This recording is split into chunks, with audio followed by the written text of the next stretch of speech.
여러분, 다들 길에서 야생동물들이 갇혀있는 모습을 보신 적은 있지 않으신가요? 저희가 오늘은 이 강원도 야생동물센터에 방문해서 그런 야생동물들이 어떻게 구조되고 어떻게 다시 야생으로 돌아가게 되는지를 알아보기 위해서 이 자리에 왔습니다. 그럼 다 같이 한번 보러 가보실까요?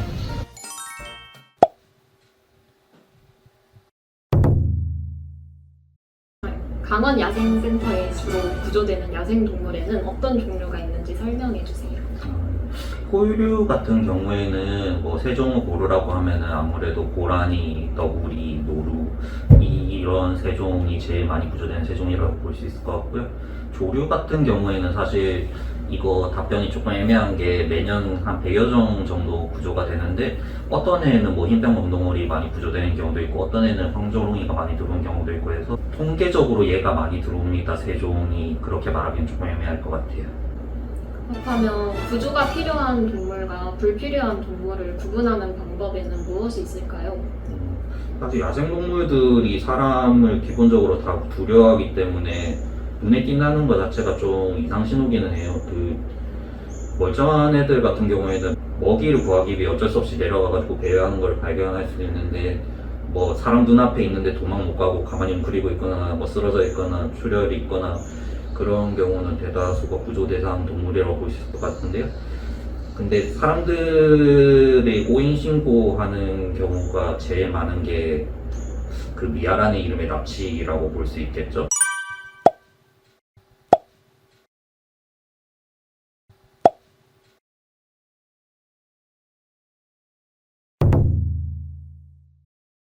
야생동물 부상도 들어올 때 가장 많은 부상 케이스가 무엇이 있는지 설명해 주시고 주셨으면 좋겠고 그다음에 어떻게 하면 이거를 방지할 수 있을지 방안에 대해서 설명해 주실 수 있나요? 포유류는 교통사고죠. 쌩쌩 달리다가 사고 나는 경우가 되게 많아요. 근본적으로 과속을 하지 않았으면 피할 수 있는 경우도 상당히 있기는 할 거예요. 그 조류 같은 경우에는 그 유리창 충돌이 많은데 아까 슬쩍 말했지만은 그 투명하고 걔네가 막혀있는 공간인 거를 모르기 때문에 충돌한 거거든요. 그러니까 막혀있는 공간이라는 걸 인식시켜주면 되는 거예요. 옛날에는 그 맹금 사진 붙인 버드 세이버 같은 걸로 그 좀 대체를 하려고 했는데 그게 효과가 없다고 요새는 그 말을 하면서 저기 있는 문처럼 그 뭐 5에서 10cm 간격으로 그 점을 찍어 준다거나 아니면은 그런 창 같은 거에 아예 예술 작품을 그리는 경우도 있더라고요. 그렇다면 반려동물이나 산악동물과 다르게 야생동물을 치료할 때 더 주의해야 할 점이나 아니면 차이점도 있을까요? 일단 야생동물들은 기본적으로 사람이랑 있으면 굉장히 스트레스를 많이 받기 때문에 가능하면은 직접 컨트롤하면서 치료하는 시간을 좀 최소화시키려고 해요. 아니면 뭐 피치 못하면 마취를 하거나 뭐 사람도 위험하고 동물도 위험하기 때문에 걔네는 그 반려동물처럼 사람을 보면 안심하고 의지하고 그러는 게 아니라 사람이 보는 것 자체가 굉장한 스트레스이기 때문에 가능하면은 접촉을 좀 최소화하면서 치료할 수 있도록 좀 주의를 하고 있어요. 그러면 센터에서 동물들이 구조된 후 방생되고 안락사되는 결정에는 어떠한 기준들이 관여하는지도 궁금합니다. 저희가 그 피치 못하게 안락사하는 경우가 많이 있거든요. 네. 그거 기준이 그러니까 자연에 돌아가서 생존을 할 수 있느냐 없느냐예요.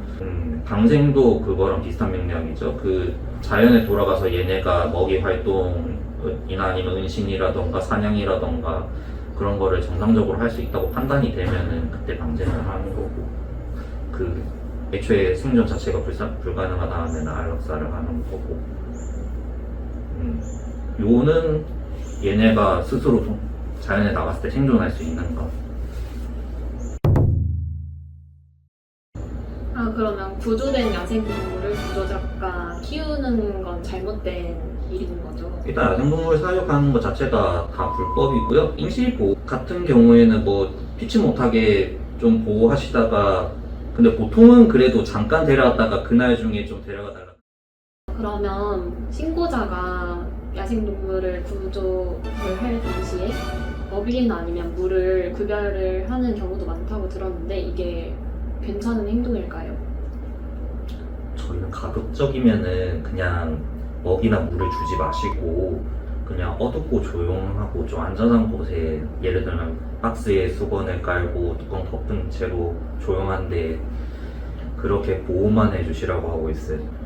저희는 그냥 섣불리 걔네한테 뭔가를 주기보다는 안전하고 좀 숨어 있다는 느낌을 가질 수 있게 그런 환경을 조성하는 거에 좀 집중해 주십사 부탁을 드리고 있어요. 네, 그러면 심한 부상을 당한 야생동물이 있더라도 임시 보호 목적으로만 잠깐 데리고 있는 것도 약간 지양해야 되는, 최대한 빨리 센터로. 임시 보호를 해주시는 건 감사한데 보통은 시군청에 신고를 하시면은 환경과 쪽에 거기서 각 지자체에서 구조협회분이 오신다거나 해서 그 시청이나 군청에 전용 계류장이 보통은 있거든요. 보통 저희도 강원도 전역을 구조하기 때문에 바로바로 현장 구조 가기는 힘든 경우가 많아요. 그런 경우에는 좀 시군청 환경과 쪽에 연락을 해주십사 하고, 그러면은 각 협회나 시군청 직원분들께서 각지에 구조를 해주시고 지금 보호 중이니까 좀 데리고 가달라 그렇게 연락하시는 걸로 구조를 하고 있습니다.